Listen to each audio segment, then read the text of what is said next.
E num evento aqui em São Paulo, neste final de semana, o Procurador-Geral da República, Rodrigo Janot, prometeu manter ritmo intenso nas investigações até o fim do mandato dele à frente do Ministério Público Federal, que termina no mês de setembro.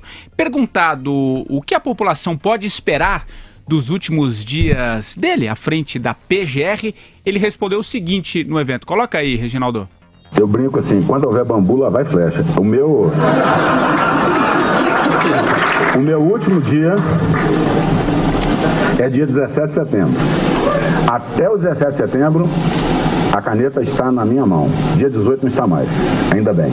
Passo a bandeira, tomo a caneta, tomo a cadeira, toma tudo. E vou seguir a minha vida, vou seguir meu caminho. Agora, até lá, a caneta está na minha mão e eu vou continuar nesse ritmo que estou. Ele estava bem à vontade no evento, né, Vera? Foi um evento aqui em São Paulo, na Abrage, no Congresso da Abrage. Congresso da Abrage, que esse ano foi excelente o evento, teve a presença aí de várias figuras importantes, discussões importantes sobre jornalismo, e teve essa entrevista, a mais longa que eu já vi do Rodrigo Janot, e a mais reveladora. Ele nunca esteve tão à vontade, uma condução brilhante da Renata Lopretti, que foi quem fez a entrevista, quem mediou a entrevista com ele. Nunca vi o Janot tão falante. Ele falou sobre o Gilmar Mendes, falou que eles eram amigos, que fizeram o concurso do Ministério Público, entraram no mesmo concurso, viajaram pela Europa depois de aprovado, conversavam, eram amigos, então deu uma ironizada no Gilmar. Falou essa história do bambu e da flecha, querendo dizer que não adianta nomear antes o seu sucessor para esvaziá-lo, porque o mandato dele ainda tem mais de 2 meses aí de duração. E também explicou a delação, né? Ele fez uma justificativa dele ali para os benefícios concedidos para os irmãos Batista, dizendo que se não pudesse reduzir pena, oferecer redução de pena para delatores, o que ele iria oferecer? Um torresminho, uma cachaçinha? Ele estava muito à vontade, ele já estava 5 cacuete de político, ali sem gravata, camisa para fora da calça, brincalhão, fazendo várias tiradas, vários memes, né? Várias piadas, mas eu achei que ele, primeiro, quis sair da berlinda em que ele estava, uma certa berlinda, com parte da opinião pública, por ter sido muito benevolente com os irmãos Batistas, e agora demonstrar um rigor com o Temer que ele não demonstrava antes com a Dilma. Respondeu um tanto a isso. E respondeu também sobre a Raquel Dodge. Falou bem dela, falou que a sua indicação é legítima, porque é isso que eu já vinha falando aqui, ela teve pouquíssimos votos a menos do que o primeiro colocado na lista tríplice, e dizendo que ele, como representante máximo do Ministério Público, se tivesse acesso a tudo que teve, não teria como não denunciar, não teria como não acusar o presidente da República. É uma entrevista importante. Quem não assistiu, convido a assistir no site no perfil da Abrage no YouTube. Ela é longa, mas vale a pena ser assistida. Será que vem muita flecha ainda, o Carlos Andreasa? Vem. Porque ele guardou as flechas, né, Patrick? Ele só começou a disparar as flechas a partir do surgimento do impeachment, precisamente um pouco antes, a partir da queda do Eduardo Cunha, né? Ali ele começou a trabalhar. Então ele não é um maratonista. Ele não está correndo desde 2013, quando foi indicado pela Dilma Rousseff. Ali ele foi tranquilo, 2013 ou 2011, agora eu já não sei mais. Mas ali ele foi tranquilo. Até então era um procurador-geral da República modesto, ou de visibilidade modesta, com pouca atuação. A partir do evento impeachment, um pouco antes tem a queda do Eduardo Cunha, mas a partir do evento impeachment, aí ele se revelou. Aí ele começou a ter flecha para atacar. Então ele é um corredor de 100 metros rasos, né? E tá com essa disposição. Corrida curta. É um novo procurador-geral da República, a partir do impeachment. Nessa entrevista, que é muito boa, muito bem conduzida, ótimas perguntas. As perguntas da plateia são muito ruins. As perguntas da Renata Lopretti são muito boas, porque fizeram com que o Janot se revelasse. Eu vi ali um discurso político, um discurso de alguém que poderia se candidatar. Se alguém me dissesse que no começo da entrevista aquele senhor é um candidato a senador, eu acreditaria. muito tranquilo, muito articulado politicamente, ao mesmo tempo muito autoritário, corporativista. Essa coisa da lista é incrível. O sujeito, claro, ele faz isso frequentemente, ele esquece a Constituição Federal, ele esquece. Então ele diz, o importante para mim é que, como se ele fosse o dono, como se isso não fosse uma atribuição do presidente da República, que poderia ignorar a tal lista. Então ele diz, para mim o importante é que fosse alguém da lista. Sendo alguém da lista, ele fez o certo. Ele está se referindo ao presidente da República, que tinha autoridade para escolher quem quisesse. Isso em primeiro lugar. Em segundo lugar, a Vera falou sobre o negócio do pão de mel. Ele dá a opção do pão de mel ou da imunidade, se referindo à delação dos batistas. Tem, né? A cachaça e o torresmo também. Isso. Cachaça, falaram torresmo, que o Lula vai se candidatar garoto, à delação, se for isso. Bombons garoto, tudo isso, né? Então, é como se só houvesse essas duas opções. É como se a negociação com o delator só fosse possível nos extremos. Como se não houvesse todo um meio de campo a ser preenchido.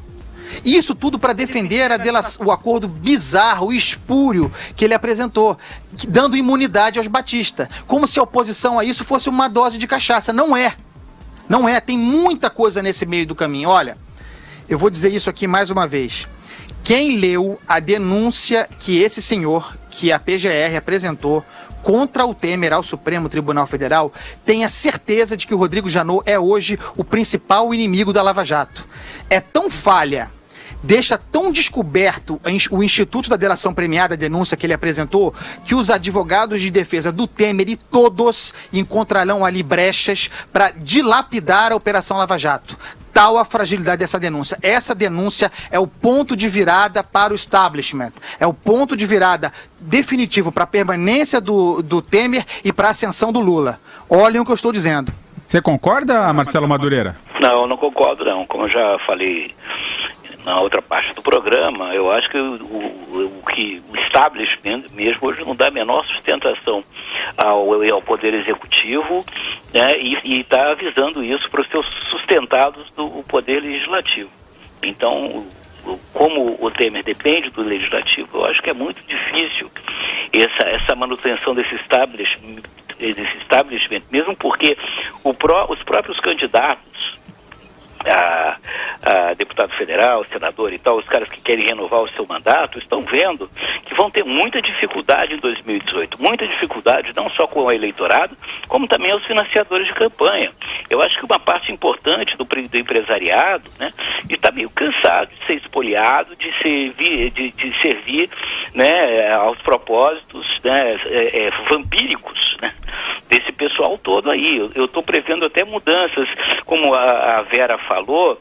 Eu vejo em várias pessoas hoje que são protagonistas dessas operações Lava Jato e tal, potenciais candidatos para 2018, o próprio Janot, o Joaquim Barbosa, tantos outros, e é curioso que muita gente que vem do Poder Judiciário, o que eu acho, de certa forma, saudável, curioso, são pessoas afetas à lei. Agora, eu não tenho nenhum preconceito. Eu acho que todo brasileiro, na posse dos seus direitos políticos, tem todo o direito de se lançar candidato. Não vejo nenhum mal nisso, né? E usar para isso também o seu background, a sua área de conhecimento, o seu também, eu estou cheio de termos em inglês, o backtrack, né? A sua trajetória. Mas não o cargo, né, Madu? O que fez. Ué? O que não dá é para os sujeitos ao cargo, ainda mais sendo Procurador-Geral da República para fazer campanha. Que ele se candidate, que ele se desvincule e vire candidato. Agora, na condição de Procurador-Geral da República, usar isso de plataforma para fazer política é inaceitável, você me desculpa. Você tem razão, mas o fato é que ele assim está fazendo, assim como tem até procuradores, enfim, tem um montão de gente aí que está telegrafando, está fazendo um discurso meio de candidato mesmo. E eu não vejo, essencialmente, nada de...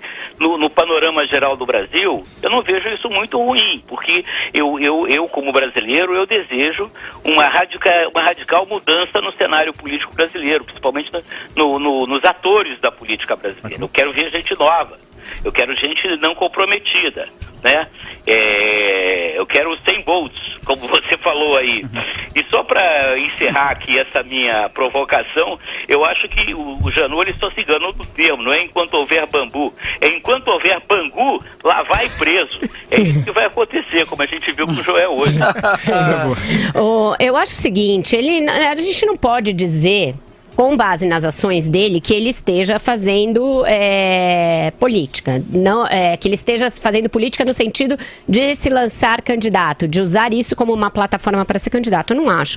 Vamos lembrar que o cargo dele é Procurador-Geral da República e não Advogado-Geral da União. Portanto, o seu objetivo, a sua missão é lançar a flecha, não ficar atrás do alvo defendendo. Então, a gente pode verificar isso que o André está falando. Se ele teve o mesmo critério e a mesma pontaria com as flechas para acertar o Temer e acertar a maçã na testa do Renan. Aí eu posso concordar com você que não. Mas também podemos discutir se o Renan deixou tanto rastro, se foi tão amador, se deixou tanto rastro e se cercou de tantos amadores quanto o Temer. Eu acho isso. É ruim ter um presidente da República no cargo denunciado por corrupção. É péssimo. É mais uma vergonha brasileira, mais uma chaga da política brasileira. Mas eu acho que como procurador a missão dele é essa. Agora cabe ao judiciário analisar se há provas suficientes ou não e analisar isso assim que a Câmara autorizar ou não a abertura de processo. Ô Vera, diga. Vai lá, Andreasa, pra gente... Eu fico pensando na qualidade da denúncia que o Ministério Público, conduzido pelo Janot, apresentará por ocasião dos inquéritos da Odebrecht, porque já não se fala sobre esse assunto, mas as investigações estão em curso. O período, inclusive, é muito maior. As investigações relativas à Odebrecht têm muito mais tempo, elas estão correndo há muito mais tempo. As relativas à JBS, essas que enredaram o Temer, foram curtíssimas. Daí a minha esperança que aquelas da Odebrecht sejam melhores, mais bem fundamentadas. Mas eu tenho dúvida. Pelo que eu vejo na denúncia do Janot relativa à JBS, é para a gente ficar preocupado. A denúncia é, do ponto de vista jurídico, paupérrima. Poucas vezes eu vi alguma coisa tão mal escrita. É insuficiente, os caras vão deitar e rolar. E vocês sabem que a principal agenda da Câmara agora, isso está mais claro do que nunca, não é salvar ou não o Temer. Eles salvarão. É a reforma política. O próximo passo da volta do establishment político é encaixar financiamento público de campanha. Isso tem que ser resolvido até setembro e assim será. E é preciso agradecer ao Janot.